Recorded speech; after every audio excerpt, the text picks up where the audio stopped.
Hey guys, Pastor Doug here, and reading through Genesis chapter 4 today, and caught some things about worship I wanted to share with you. Genesis 4 records the birth of Cain and Abel to Adam and Eve, and there's some interesting interplay between Cain and Abel and the Lord in terms of their worship.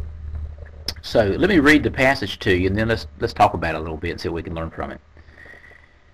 Genesis 4, beginning at verse 1, says, "Now the Lord had relations with his wife Eve, and she conceived and gave birth to Cain. And she said, I have gotten a man-child with the help of the Lord. And again she gave birth to his brother Abel, and Abel was a keeper of flocks, but Cain was a tiller of the ground.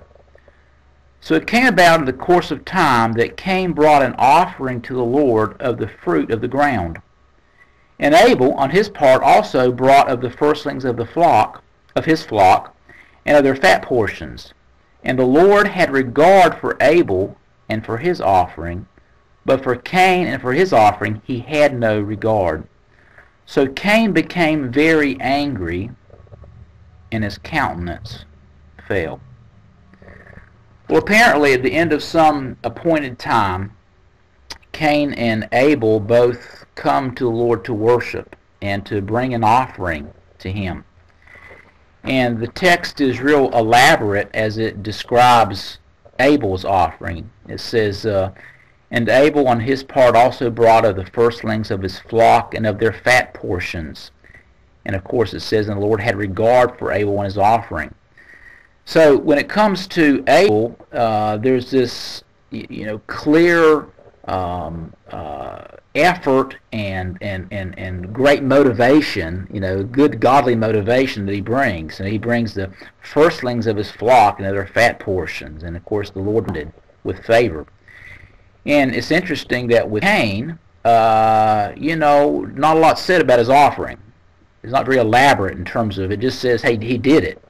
It came about in the course of time that Cain brought an offering to the Lord, the fruit of the ground.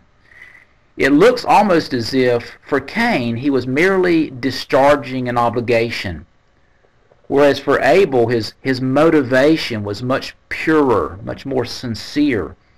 And therein I think lies the difference. I don't think that God's approval of Abel's offering as opposed to Cain's had anything to do with the fact that one brought an offering from the ground, because after all, Cain was a tiller of the ground. It makes sense that when he brings an offering, it would be something that he produces from the ground. Abel, of course, was more of a shepherd, and he brought one offering consistent with his livelihood.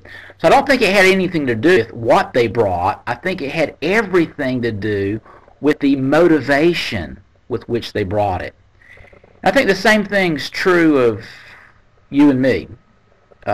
It doesn't matter so much. There's lots of different ways we can worship, whether it's with our giving financially, whether it's just as we come and we sing praises to the Lord, or God looks at our heart. I think that's the point.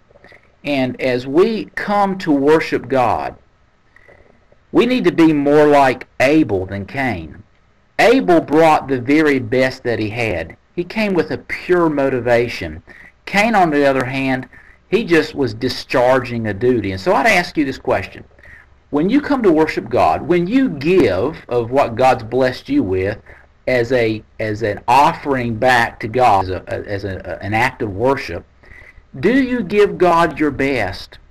Does it flow from a desire to honor Him, to demonstrate your love and gratitude for who He is and all He's done for you? Or are you merely discharging a duty, an obligation in your mind? You see, if you're merely discharging a duty or an obligation, God's not going to be pleased with it.